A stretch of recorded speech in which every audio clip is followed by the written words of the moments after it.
Giêsu le azul tu na chu kol an kon lewa lampong an halong that chung ni thei lai lo thei bi công chu Giêsu ni na thei ho man ni inei tin ha la se ati makate a chi a char go Giêsu ni chun leng lang i that chung i chung lei nun i suai na kin a khat mi tu kho shuk i che kia ban tu si mi nai prophet ban tu song sila u ati nan lung pu chu ring e mi lung pu si se nan I tu na chu chu dei nun a si se mi nung ha I gan lung thiên chu đam khô lâu tiếng in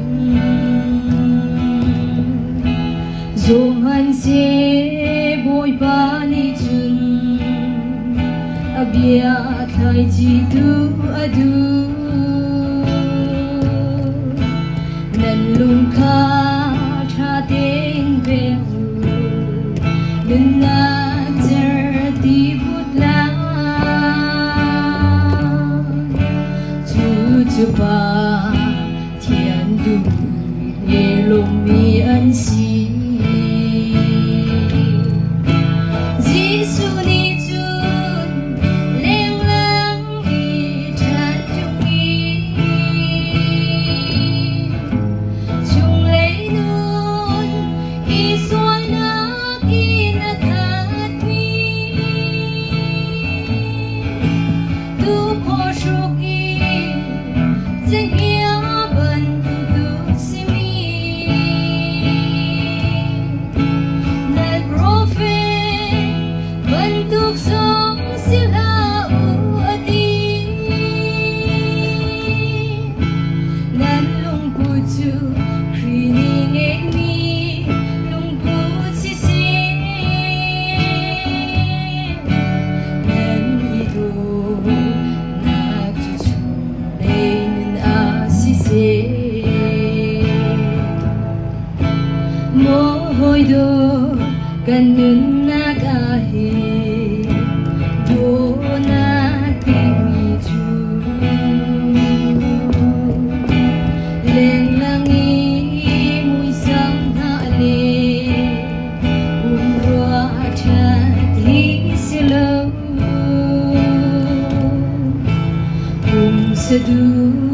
nag le swal riel in ma le ma u kon ha hi pa chen lu a zu chu an si Giêsu ni chun leng lang I that chung i chung lei nun I suai na kin a khat mi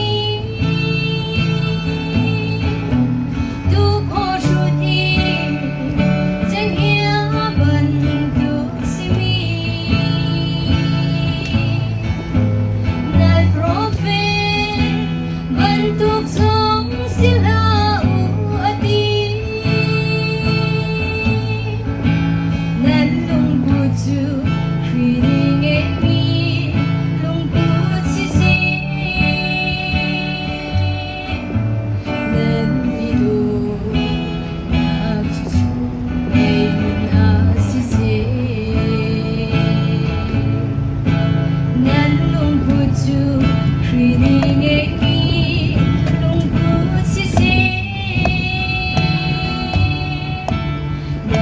Mì Gõ để không bỏ lỡ những video hấp dẫn.